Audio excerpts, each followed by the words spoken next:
Hey, what's up, gang? Today I got something new for you that I've never done before. A remake of one of my old videos. And why am I doing this? Frankly, because my old video was a little bit low quality. I got some more music, some better information for you, and that's really the key aspect of it. That frankly, I was sort of kind of spreading some misinformation, which is absolutely the 100% thing I'm most against on this channel and on my blog and all that. That's almost my thing online is finding all the misinformation online and correcting it and putting, good information about rare and old school stuff out there. So the video I'm talking about is a video I did about these guys, World Renown, who, of course, we're down with K-Def. It's two guys, Seven Sean, John Doe. Seven Sean is actually K-Def's cousin. John Doe is Marley Marl's cousin. They came together, one's from Queens, one's from New Jersey. They formed a duo. They had some hit singles, including, see the little cassette single behind me there, How Nice I Am, which is my favorite single of theirs. But they also had this one, Come Take a Ride, which was probably more successful. Then they had an independent one called War Chant, and they did some other stuff, they kind of split up. And Seven Sean did some solo stuff, like he appeared on Marley Marl's re-entry album on 2 songs, including the Big Foundation Symphony Posse Cut. And he did some later stuff for K-Def, including, relatively recently, and he's active online with the YouTube channel and all that. But, this is vintage early 90s stuff.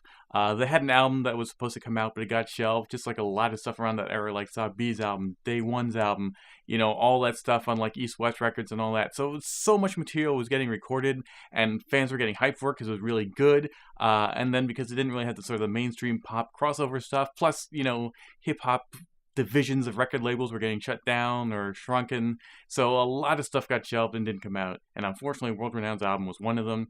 It did kind of leak online. There's actually a white label record with most of the songs on it, which is hard to find. It's a bootleg. But then K-Def was going to put some out as like a lost tapes, and then I think that project got shelved, but some MP3s got leaked, and maybe it's theoretically Marley Marl's like sitting on some vaulted material of theirs. So it's a whole big thing. But anyway, that's World Renowned. And the video I did was about how if you look online and, or if you just find old records, there are a couple world-renowned records that exist before all this stuff, before they signed to Warner Brothers, before any of that. And the big question that, I and other collectors were talking about online is this the same World Renown? Because these are just kind of white label 80s 12 inches by a group called World Renown, spelled the same way. And is it the same guys? And I had one of their records, and I was playing it for you guys in my old video, and I was saying it's hard to be sure, but I kind of thought they were. And that's really kind of the main reason I wanted to just shut that one down and come out with this one, because now I'm almost 100% positive they're not the same guys at all. However, 2 things. 1, I got their other records, so you can actually hear more music than you did in the old video. But 2, despite not being that World Renown, the World Renown, they were pretty dope, and you should check out their records anyway. So, this is just a dope New York hip-hop crew called World Renown that was actually pretty good. So let's get into it. Here we go. 2 records here. World Renown from the 80s. One from 86, one from 88. Both on Daveron Records, which is just, I guess, their label. There's no other releases by Daveron Records. The catalog number is 001002, so this is it. Just these 2 records. And by the way, pay no attention to the fact that this is in an MCA sleeve. I bought this record used, and it came that way, but this is no way connected to MCA Records. They should both just be in generic sleeves like this one. It's just something happened in this particular 12 inches history, is at some point somebody switched it. But anyway, so World Renown. Now, if you look at this one, which is their second one, it's Bumpin', which is the one I featured in my old video. It says featuring V Control. And he's definitely rapping on here. And that's partially why I sort of thought maybe these were the same World Renown. A, because they're from New York, and World Renowned are from New York. I mean, one of them is, his origins are from New Jersey, but they were a New York group, produced in New York and all that kind of stuff. And their records were kind of coming out from New York. Definitely East Coast anyway, New Jersey, New York. And these were New York. So already a double coincidence that they have the same name, spelled the same way, and they're both from New York. But then I figured, okay, well, this record's got some guy named V Control on here. So, the fact that he doesn't sound like the World Renowned guys, and he definitely doesn't, he has a distinct voice, which is not like John Doe or Seven Sean, explains it. Like, okay, well, sure, it's, World Renowned featuring this guy. But honestly, if you pay attention to the whole record, and this is why I don't even understand. I'm kind of dumb that I actually thought they might be the same guys. Okay, it's only V Control rapping on this record for one thing. It's not like V Control and two dudes, which is what you would expect from a World Renowned record featuring some guy named V Control. It's all V Control. Then if you listen to their other record, which I didn't own at the time, but I had heard, this is earlier because this was the 1988 one. This is the 1986 one, and this one, well. Okay, first I'll just explain about this record. It's called The Go-Go Sound, and like its title suggests, it's got a go-go hip-hop beat to it. Lyrically, being from 86 as opposed to 88, it definitely sounds more old school, even in the, the MCing and all. His flow, it definitely sounds more old school, but that's natural between 86 and 88. Pre-Rakim, post-Rakim, that sort of thing. Not that he sounds particularly like Rakim, but just that's how styles shifted, and he kind of went from disco-era stuff and Run DMC to like Juice Crew-era stuff and Ultramagnetics.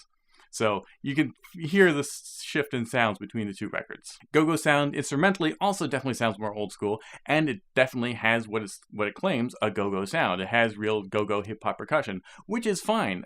In small doses, actually, I can really like a go-go hip-hop record.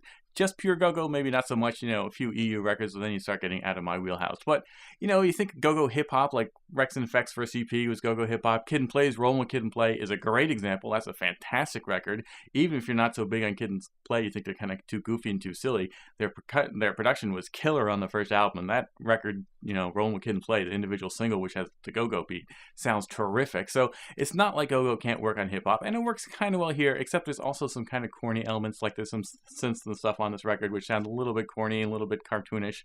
But again, 1986, these are guys that are just coming right after The Show and, by Dougie Fresh and all, and inspired by all that, and the Cartoon Crew and Fresh Gordon, you got to think that era, so you kind of have to forgive some of that. So overall, this is a decent record. It's pretty good. MCing won't blow you away, production won't blow you away, but it sounds pretty good. The production is well done. It's kind of some nice layers to it. I'm going to play clips of these, of course. So it's a good record. The fact that you can buy these records super cheap online is a plus.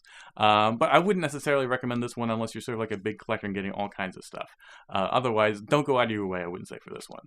However, it's bumpin' sounds a lot doper. And like I said, now we've kind of come into the Juice Crew Ultramagnetic era, and you can tell that these guys came into the Juice Crew Ultramagnetic era.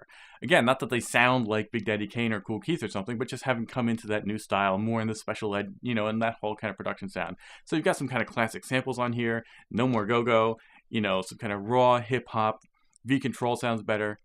So this is definitely a better record. This one I would recommend regardless. If you're a World Renown fan, meaning these guys, or not, it doesn't matter. This is just a good record. But here's the other thing I was going to explain about this World Renown, and again, what really makes it even further less likely possible that it could be these guys, is that the writing credits actually do put in their real names in the bottom here. There's a couple names on the first one. On the second one, though, it's just one dude, Vince Hunter, who's also on this one. He gets writing credit, but here he gets writing and production credits. Vince Hunter, V-Control, almost probably the same guy. He's the only guy rapping on this record, and he's also the only guy rapping on this record, so there's really just one MC. Honestly, I don't even know if World Renowned is much of a crew or a group. I mean, it might just really be V-Control on the solo tip, although he's never done any records, as far as I know, outside of these two records, so it's always only been World Renowned with a guy named V-Control being their front rapper. So the fact that this one says World Renown, and this one says World Renown featuring V-Control, is just, like a technicality in the way they phrase it. Because in both cases, it's just maybe it's the fact that this record had some other guys helping him with the production and the instrumentation. There might even be some live, go-go beats in here or something. But basically, really, V-Control is the guy of World Renowned, the old original World Renowned. And again, Seven John and John Doe are those guys. So that's the whole story. That's the original World Renown on Davron Records. So like I said, I'm going to play some clips of both. Like I said, Go-Go Sound, okay. It's bumping, though. Actually, really recommended just on its own terms. Not those guys, but so what? They're a dope 80s New York underground slept-on crew. And I think you're going to like this record.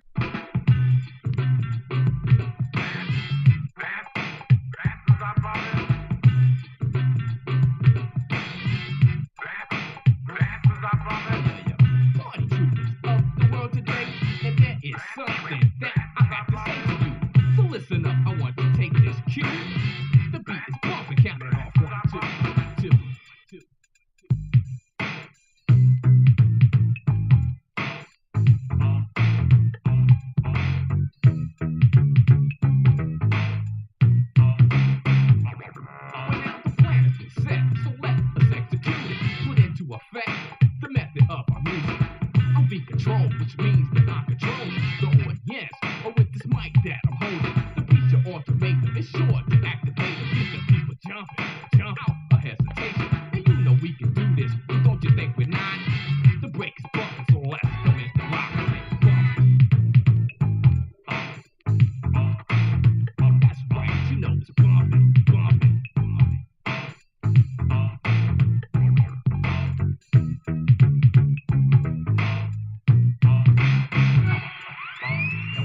say it's bumping, I truly mean bumping.